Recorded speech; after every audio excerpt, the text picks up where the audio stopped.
Dogo ni vitu jamani, acheni sisi tuongei sana. Kuna mambo mengi. Hao watu ambao wanawazalisha watoto wa watu hapo wakawaacha hivi, tuwaiteje kwanza, au tuwaweke kwenye kundi gani? Kwanza wanatupa mzigo mzito mtaani, wakina anko amekuwa hivi kitu cha anko ndio pipi anko pipi nenda kwa anko pale sikia.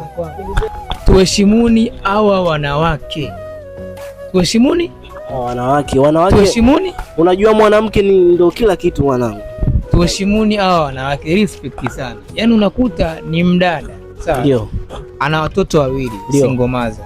Ndio. Bwana, unakuta anapambana vibaya ovyo. Ana msaada wa mtu yote anayemtegemea huko nyuma. Anapambana. Yaani ana fight yeye kama yeye. Ategemea ile ya mwanaume. Ategemea ile ya mwanaume. Imagine.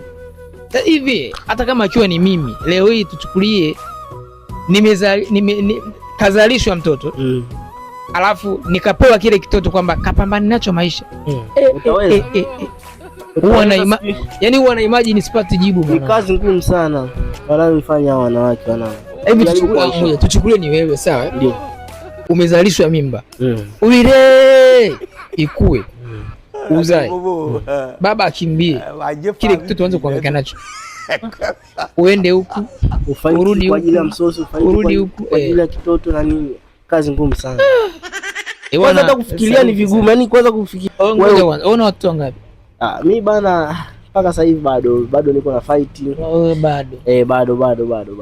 Mimi bado sijapata mtoto, si ndio bwana? Lakini ikitokea nikapata mtoto nikamzalisha kiumbe cha mtu, ndio. Na hapa sitomtelekeza mtoto wa mtu. Guys, jaribuni kuwa kama bwana Kibu hapa. Mtoto haijalishi nimekuta kwenye mazingira gani, sikutelekeza. Wewe umeshajiandaa. Mimi nikikutana na mwanamke huaga na mheshimu sana, especially kwa ambao ameshazalishwa watoto jamani. Anapambana, jua mvua vyote ni vya kwake. Alafu kibaba kipo, kimwanaume kipo tuje kimetegeshea mtoto akisha kuwa ndio kinajitokeza hivi. Huo ni uongo. Mtoto yuko wapi? Huo ni uongo. Unajua yani katika ugumu wa maisha kuna vitu vingine ni tunajisababishia wenyewe. Imagine mwanamke anatoka kijijini anakuja da.